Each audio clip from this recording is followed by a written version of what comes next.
Hello दोस्तों, आज हम आपके लिए लेकर आए हैं CBSE class 12th NCERT solution आरोह पार्ट 8 कवितावली, जिसके कवि है तुलसीदास। इसका पहला क्वेश्चन है, कवितावली में छंदों के आधार पर स्पष्ट करें कि तुलसीदास को अपने युग की आर्थिक विषमता की अच्छी समझ है। इसका आंसर है, कवितावली में वर्णित छंदों से यह ज्ञात होता है कि तुलसीदास को अपने युग में व्याप्त आर्थिक विषमताओं का भली भांति ज्ञान था। उन्होंने समकालीन समाज का सजीव एवं यथार्थपरक चित्रण किया है, जो आज भी सत्य प्रतीत होता है। उन्होंने लिखा है कि उनके समय में लोग बेरोजगारी एवं भुखमरी की समस्या से परेशान थे। मजदूर, किसान, नौकर, भिखारी आदि सभी दुखी थे। गरीबी के कारण लोग अपनी संतान तक को बेचने के लिए तैयार थे। सभी लोग व्यवस्था का वातावरण था। इस प्रकार इस क्वेश्चन का आंसर बताया है। नेक्स्ट क्वेश्चन है, पेट की आग का समन ईश्वर भक्ति का मेघ ही कर सकता है। तुलसी का यह काव्य सत्य क्या इस समय का भी युग सत्य है? तर्कसंगत उत्तर दीजिए। इसका उत्तर है, तुलसी ने कहा है कि पेट की आग का समन ईश्वर भक्ति रूपी मेघ ही कर सकता है। मनुष्य का जन्म, कर्म, कर्मफल सब ईश्वर के अधीन है। निष्ठा और पुरुषार्थ से मनुष्य के पेट की आग का समन तभी हो सकता है जब ईश्वर कृपा हो, अर्थात फल प्राप्ति के लिए दोनों में संतुलन होना आवश्यक है। पेट की आग बुझाने के लिए ही की गई मेहनत के साथ साथ ईश्वर कृपा का होना बेहद ज़रूरी है। नेक्स्ट प्रश्न है, तुलसी ने यहाँ कहने की ज़रूरत क्यों समझी?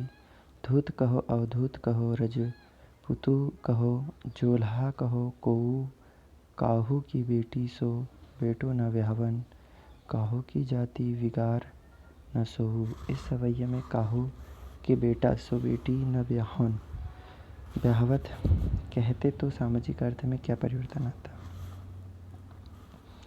उत्तर है, तुलसी इस सवैये में यदि अपनी बेटी की शादी की बात करते तो सामाजिक संदर्भ में अंतर आ जाता, क्योंकि विवाह के बाद बेटा को अपनी जाति छोड़कर अपनी पति की जाति अपनानी पड़ती है। दूसरे, यदि तुलसी अपनी बेटी की शादी न करने का निर्णय लेते तो इसे भी समाज में गलत समझा जाता। और तीसरा, यदि किसी अन्य जाति में अपनी बेटी का विवाह संपन्न करवा देते तो इससे भी समाज में एक प्रकार का जातिगत या सामाजिक संघर्ष बढ़ने की संभावना पैदा हो जाती। ये उन्होंने इस अर्थ समझाया है। नेक्स्ट है, धूत कहो वाले छंद में ऊपर से सरल व निहिर दिखलाई पड़ने वाले तुलसी की भीतरी असलियत एक स्वाभिमानी भक्त हृदय की है। इससे आप कहाँ तक सहमत हैं? इसका आंसर है कि हम इस बात से सहमत है कि तुलसी स्वाभिमानी भक्त हृदय व्यक्ति है, क्योंकि धूत कहो वाले छंद में भक्ति की गहनता और सघनता में उपजे भक्त हृदय के आत्मविश्वास का सजीव चित्रण है, जिससे समाज में व्याप्त जाति पाति और दुराग्रहों के तिरस्कार का साहस पैदा होता है। वे कहते हैं कि उन्हें संसार के लोगों की चिंता नहीं है कि वे उनके बारे में क्या सोचते हैं। तुलसी राम में एक निष्ठता एवं समर्पण भाव रखकर समाज में व्याप्त दूषित रीति रिवाजों का विरोध करते हैं तथा अपने स्वाभिमान को महत्व देते हैं।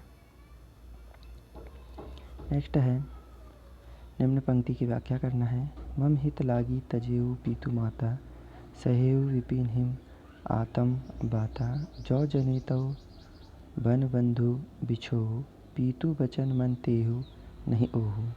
इसका उत्तर है, लक्ष्मण के मूर्छित होने पर राम विलाप करते हुए कहते हैं, हे भाई, तुम मुझे कभी दुखी नहीं देख सकते थे। तुम्हारा स्वभाव सदा से ही मेरे लिए कोमल था। मेरे हित के लिए तुमने माता पिता को भी छोड़ दिया और वन में जाड़ा गर्मी और हवा सब कुछ सहन किया, किंतु वह प्रेम अब कहाँ है? मेरे व्याकुलतापूर्वक वचन सुनकर तुम उठते क्यों नहीं? यदि मुझे ज्ञात होता कि वन में मैं अपने भाई से बिछड़ जाऊंगा, मैं पिता के वचनों को कभी न मानता और ना ही तुम्हें अपने साथ लेकर वन आता।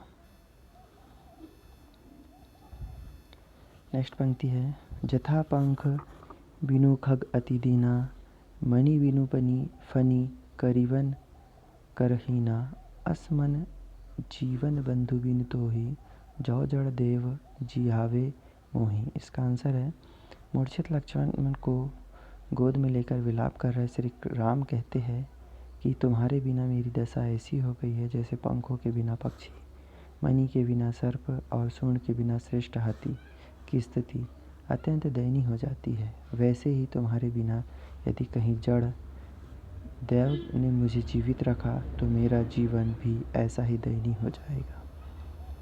नेक्स्ट पंक्ति, मांगी कै खैवो, मसीत को सोईवो, लैवो को एकू ना दैवो को दो। इसमें कवि ने कहा है, तुलसीदास को समाज के उल्हानों तानों से कोई फ़र्क नहीं पड़ता है कि समाज उनके बारे में क्या सोचता है, कि वे किसी पर आश्रित नहीं हैं। वे श्री राम का नाम लेकर दिन बिताते हैं, मांग कर खाते हैं और मस्जिद में सो जाते हैं। उन्हें किसी से कुछ भी लेना देना नहीं है। नेक्स्ट है, ऊंचे नीचे करम धर्म अधर्म करी, पेट ही को पचत बेचत बेटा बेटकी।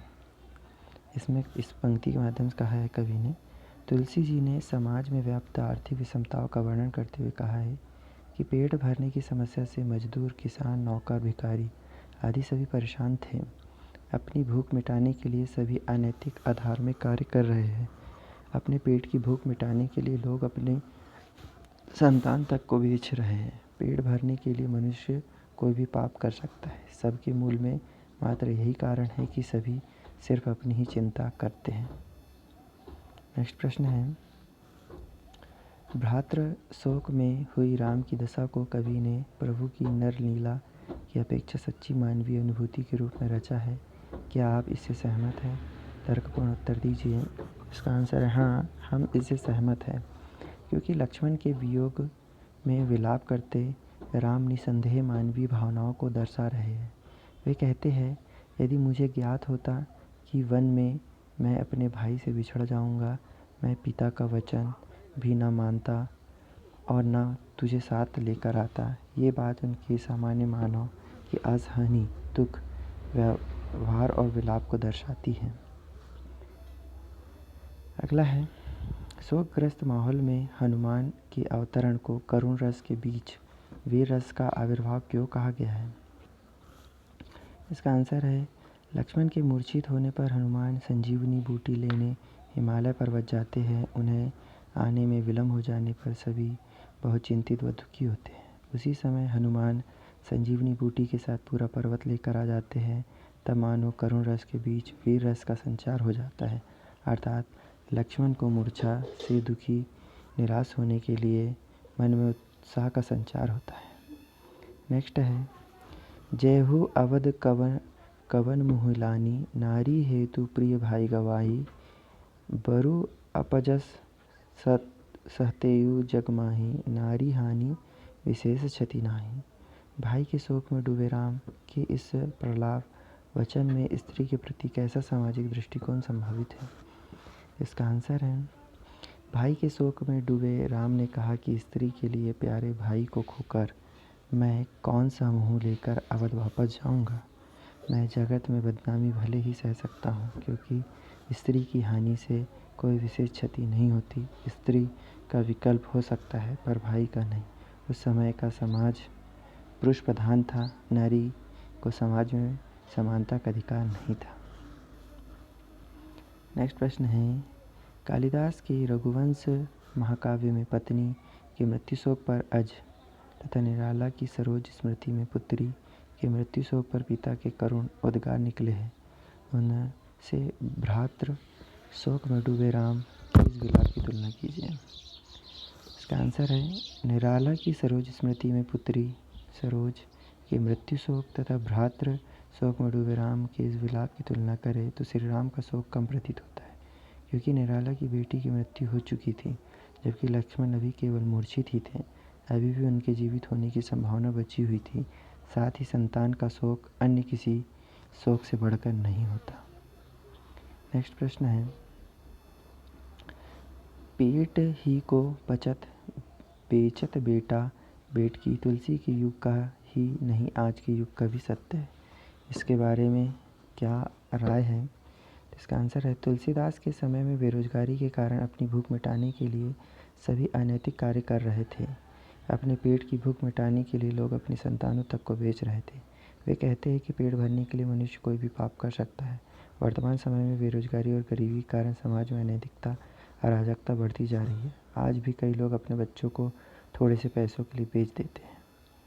नेक्स्ट प्रश्न है, यहाँ कवि तुलसी के दोहा, चौपाई, सोडा, कवित्त, सवैया ये 5 मुक्त छंद हैं प्रयुक्त है। इसी प्रकार तुलसी साहित्य और छंद तथा काव्य रूप आए हैं। ऐसे छंद और काव्य रूपों की सूची बनाई है। तो इसमें छंद में आया है कि बरवे, छप्पय और हरिगीतिका काव्य रूप में 3 प्रकार के हैं। प्रबंध काव्य में रामचरितमानस, मुक्त काव्य विनय पत्रिका, ये पद शैलीन गीतावली, कृष्ण गीतावली। इस प्रकार इस पाठ के क्वेश्चन आंसर दिए हैं।